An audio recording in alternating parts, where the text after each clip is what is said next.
আৰএছএছৰ সংঘাত তুংগত উঠিছে। বিজেপিৰ অহংকাৰৰ বাবে এবাৰ একক সংখ্যা গৰিষ্ঠতা চুব নোৱাৰিলে বুলি আৰএছএছৰ নেতাই মন্তব্য কৰিছে। ইয়াৰ পূৰ্বেও আৰএছএছ প্ৰধান মোহন ভাগৱতে যেহেতু বিজেপিক অহংকাৰী আখ্যা দিছিল আৰু তাৰ পাছতেই পুনৰ অহংকাৰী আখ্যা দিয়া হ'ল বিজেপিক আৰু অহংকাৰৰ বাবে একক সংখ্যা গৰিষ্ঠতা বিজেপিয়ে চুব নোৱাৰিলে বুলি মন্তব্য কৰা হৈছে। আমি লৈ আহিছো বিশেষ খবৰ। এবাৰ যেহেতু বিজেপিয়ে প্ৰথমবাৰৰ বাবে 2014ৰ পাছত একক সংখ্যা গৰিষ্ঠতা লাভ নকৰিলে আৰু আৰএছএছ বিজেপিৰ সংঘাত তুংগত উঠা দেখিবলৈ পোৱা গৈছে। পুনৰ বিজেপিক অহংকাৰী আখ্যা দিছে আৰএছএছ নেতাই। মোহন ভাগৱতৰ পিছত আন এগৰাকী আৰএছএছ নেতাই বিজেপিক অহংকাৰী আখ্যা দিছে আৰু অহংকাৰৰ বাবে মেজৰিটি নাপালে বিজেপিৰ অহংকাৰৰ বাবে বিজেপিক শক্তিহীন কৰিলে প্ৰভু ৰামচন্দ্ৰই। মোহন ভাগৱতৰ পাছত এইবাৰ আৰএছএছৰ আন এজন শীৰ্ষ নেতাই মোদী চৰকাৰক অহংকাৰী আখ্যা দিছে আৰু অহংকাৰৰ বাবে আসন হ্ৰাস পোৱা বুলি অভিযোগ আনিছে আৰএছএছৰ বিজেপিৰ সংঘাত তুংগত উঠা দেখিবলৈ পোৱা গৈছে আৰু পুনৰ বিজেপিক অহংকাৰী আখ্যা দিছে আৰএছএছে। অহংকাৰৰ বাবেই হেনো এইবাৰ বিজেপিয়ে 272খন আসন নাপালে। এই সন্দৰ্ভত এক বিশেষ প্ৰতিবেদন আছে, প্ৰতিবেদন আগবঢ়াইছো। আৰএছএছ প্ৰধান মোহন ভাগৱতৰ পিছত এইবাৰ শীৰ্ষ আৰএছএছ নেতা ইদ্ৰিছ কুমাৰ। বিজেপি অহংকাৰী হ'ল, যাৰ বাবে 241তেই ৰৈ গ'ল বিজেপিয়ে এইবাৰ যিমান শক্তি পাব লাগিছিল সিমান শক্তি লাভ নকৰিলে। এয়া হেনো প্ৰভু ৰামৰ ন্যায়। অহংকাৰীক 241ত ৰখাই দিলে প্ৰভুৱে আৰু ৰাম বিৰোধীক দিলে 234 মাত্ৰ। আৰএছএছৰ শীৰ্ষ নেতাগৰাকীৰ পোনপটীয়া আক্ৰমণ বিজেপি চৰকাৰক। अभी इस 2024 में भी राम राज्य का विधान देखिए लोकतंत्र के परम में कैसा है। जिन्होंने राम की भक्ति की और धीरे धीरे अहंकार आ गया, उस पार्टी को सबसे बड़ी पार्टी घोषित कर दिया। अब उसका और जो पूरा उसको मत मिलना चाहिए, जो शक्ति मिलनी चाहिए, वो भगवान ने अहंकार के कारण बोला।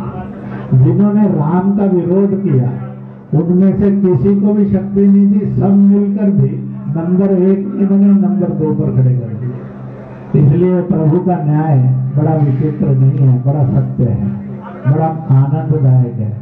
इसलिए जिस पार्टी ने भक्ति की, अहंकार आया, उसको 241 पर रोक दिया, पर सबसे बड़ी बना दी। जिनके अंदर राम की अनास्था थी, अश्रद्धा थी, और उनको सबको मिलकर 234 पर रोक दिया। कहा तुम्हारी अनास्था का यही दंड तुम्हें है कि तुम सफल नहीं हो सकते। इसलिए जो राम की भक्ति करे तो निरअहंकार करे, और जो राम का विरोध करे उसका अकल्याण अपने आप है, प्रभु ने बिगाड़ दिया। ইয়াৰ পূৰ্বে আৰএছএছ প্ৰধান মোহন ভাগৱতেও অহংকাৰী আখ্যা দিছিল বিজেপিক। ইদ্ৰিছ কুমাৰৰ এই আক্ৰমণৰ পিছতে এতিয়া দেশত ব্যাপক চৰ্চা চলিছে। কংগ্ৰেছৰ পৰা প্ৰত্যুত্তৰ আহিছে। মোদীয়ে গুৰুত্ব নিদিয়ে আৰএছএছক, গতিকে আমি আৰএছএছৰ কথাত কিয় গুৰুত্ব দিম? कौन गंभीरता से लेता है आरएसएस को? मोदी जी खुद तो लेते नहीं, तो हम क्यों लें? जब बोलने का समय था तब बोला होता तो सब गंभीरता से लेते। तब आप चुप रहे, सत्ता के मजे आप भी लूट रहे थे। हर जिले में, हर राज्य में आरएसएस के कार्यालय बन रहे थे, तब तो आप चुप रहे। अब जब लग रहा है कि चिड़िया चुग गई खेत, तो बोलने आ गए। कौन सुन रहा है? पहले मोदी जी सुन ले उनको, फिर हम सुन लेंगे। National bureau NB news.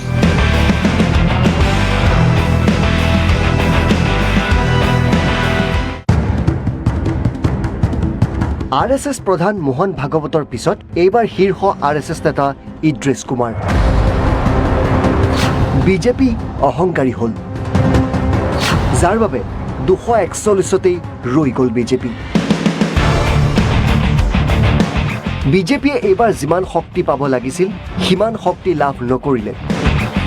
এয়া হেনো প্ৰভু ৰামৰ ন্যায়। অহংকাৰীক 241ত ৰখাই দিলে প্ৰভুৱে আৰু ৰাম বিৰোধীক দিলে 234 মাত্ৰ। আৰএছএছৰ শীৰ্ষ নেতাগৰাকীৰ পোনপটীয়া আক্ৰমণ বিজেপি চৰকাৰক। अभी इस 2024 में भी राम राज्य का विधान देखिए लोकतंत्र के परम में कैसा है। जिन्होंने राम की भक्ति की और धीरे धीरे अहंकार आ गया, उस पार्टी को सबसे बड़ी पार्टी घोषित कर दिया। अब उसका और जो पूरा उसको मत मिलना चाहिए, जो शक्ति मिलनी चाहिए, वो भगवान ने अहंकार के कारण हुआ। जिन्होंने राम का विरोध किया उनमें से किसी को भी शक्ति नहीं दी, सब मिलकर भी नंबर 1 इन्होंने नंबर 2 पर खड़े कर दिए। इसलिए प्रभु का न्याय बड़ा विचित्र नहीं है, बड़ा सत्य है, बड़ा आनंददायक है।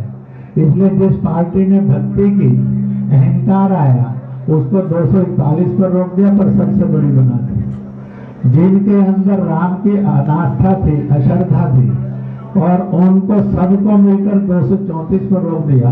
कहा तुम्हारी अनास्था का यही दंड तुम्हें है कि तुम सफल नहीं हो सकते। इसलिए जो राम की भक्ति करे तो निरअहंकार करे, और जो राम का विरोध करे तो उसका अकल्याण अपने आप है, प्रभु ने बिगाड़ दिया। ইয়াৰ পূৰ্বে RSS প্ৰধান মোহন ভাগৱতেও অহংকাৰী আখ্যা দিছিল বিজেপিক। ইদ্ৰিছ কুমাৰৰ এই আক্ৰমণৰ পিছতে এতিয়া দেশত ব্যাপক চৰ্চা চলিছে। কংগ্ৰেছৰ পৰা প্ৰত্যুত্তৰ আহিছে, মোদীয়ে গুৰুত্ব নিদিয়ে RSSক, গতিকে আমি RSSৰ কথাত কিয় গুৰুত্ব দিম? कौन गंभीरता से लेता है आरएसएस को? मोदी जी खुद तो लेते नहीं, तो हम क्यों लें? जब बोलने का समय था तब बोला होता तो सब गंभीरता से लेते, तब आप चुप रहे, सत्ता के मजे आप भी लूट रहे थे। हर जिले में, हर राज्य में आरएसएस के कार्यालय बन रहे थे, तब तो आप चुप रहे। अब जब लग रहा है कि चिड़िया चुग गई खेत, तो बोलने आ गए। कौन सुन रहा है? पहले मोदी जी सुन ले उनको, फिर हम सुन लेंगे। National bureau NB news.